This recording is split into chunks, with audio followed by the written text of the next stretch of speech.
The FBI is responsible for more terrorism plots in the United States than any other organization.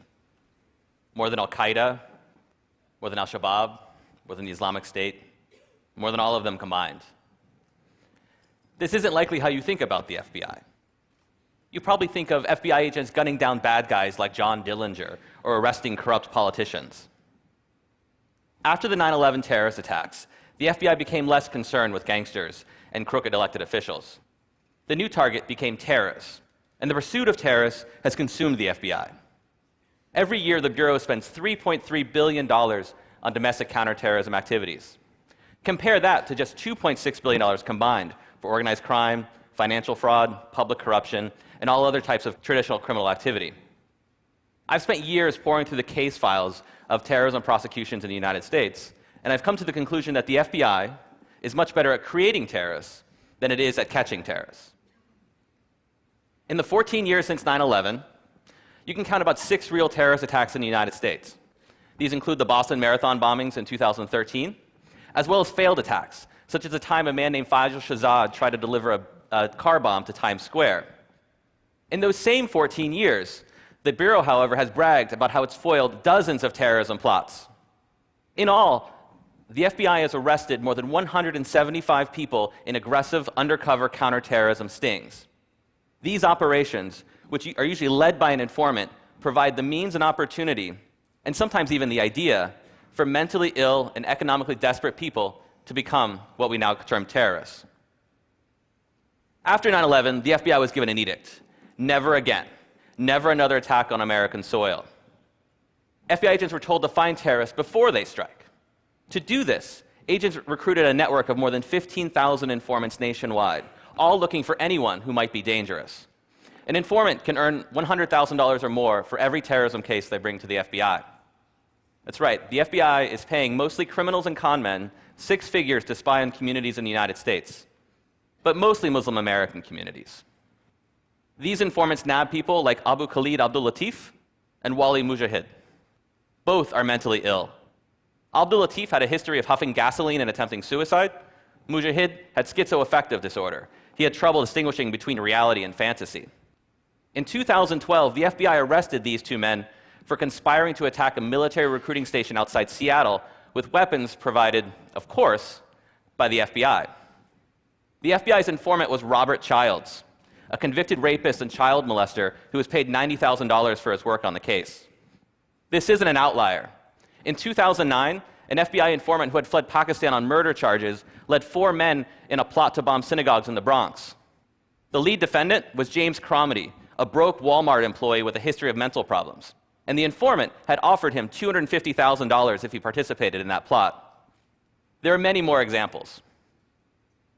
Today, The Intercept published my new story about a counterterrorism sting in Tampa involving Sami Osmakash, a young man who was living near Tampa, Florida. Osmakash also had schizoaffective disorder. He too was broke, and he had no connections to international terrorist groups. Nonetheless, an FBI informant gave him a job, handed him money, introduced him to an undercover agent posing as a terrorist, and lured him in a plot to bomb an Irish bar. But here's what's interesting. The lead undercover agent, you can see him in this picture with his face blurred, would go back to the Tampa field office with his recording equipment on. Behind closed doors, FBI agents admitted that what they were doing was farcical. A federal judge doesn't want you to hear about these conversations. He sealed the transcripts and placed them under a protective order in an attempt to prevent someone like me from doing something like this. Behind closed doors, the lead agent, the squad supervisor, described their would-be terrorist as a retarded fool who didn't have a pot to piss in. They described his terrorist ambitions as wishy-washy and a pipe dream scenario. But that didn't stop the FBI. They provided Sami Osmakash everything he needed. They gave him a car bomb. They gave him an AK-47. They helped him make a so-called martyrdom video. And they even gave him money for a taxi cab so he could get to where they wanted him to go. As they were working the sting, the squad supervisor tells his agents he wanted a Hollywood ending. And he got a Hollywood ending. When Sami Osmakash attempted to deliver what he thought was a car bomb, he was arrested, convicted, and sentenced to 40 years in prison. Sami Osmakash isn't alone. He's one of more than 175 so-called terrorists for whom the FBI has created Hollywood endings. US government officials call this the war on terror.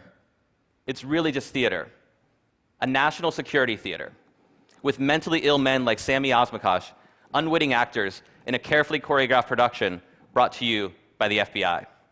Thank you.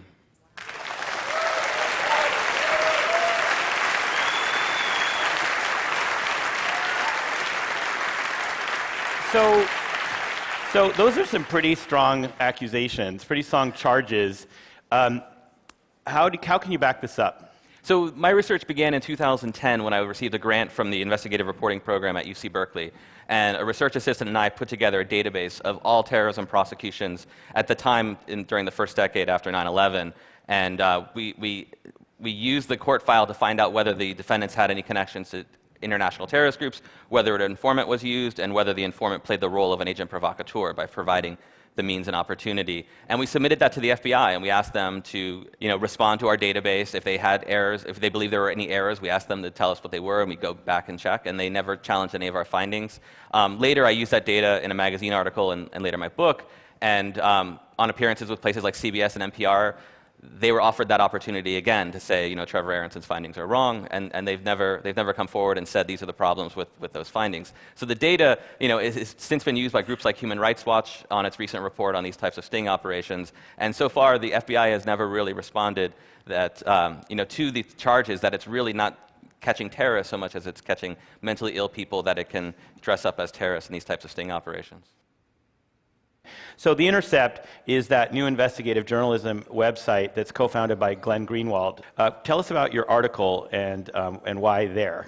Right, so The Intercept seemed to be the most logical place for this because my article is really leveraging the fact that a source had leaked to me transcripts of these private FBI conversations that a federal judge had sealed based on the government's claim that their release would irreparably damage the US government's law enforcement strategy. And so a place like The Intercept was set up to protect journalists and publish their work when they're dealing with very sensitive matters like this. And so my story in The Intercept, which is published today, tells the story of how Sami Osmakash was set up in this FBI sting and goes into much greater detail. I mean, in this talk I could only really highlight the things that they said, such as calling him a retarded fool, but it was much more elaborate. They went to great lengths to put money in Sami Osmakash's hands, which he then used to purchase weapons from the undercover agent. When he went to trial, the central piece of evidence was that he paid for these weapons, when in truth these transcripts show how the FBI orchestrated someone who was essentially mentally ill and broke to get money to then pay for weapons that they could then charge him in a conspiracy for. So, one final question. Less than 10 days ago, the FBI arrested some potential ISIS suspects in Brooklyn, saying that they might be headed to Syria. And were those real, or are they examples of more of the same? Well, so far we only know what's come out in the court file, but they seem to suggest it's another example of the same. These type of sting operations have moved from kind of flavor to flavor. So initially it was Al-Qaeda plots, and now the Islamic State is the current flavor. What's worth noting about that case is that the 3 men that were charged only began the plot to move or to go to Syria after the introduction of the FBI informant, and in fact the FBI informant had helped them with the travel documents that they needed.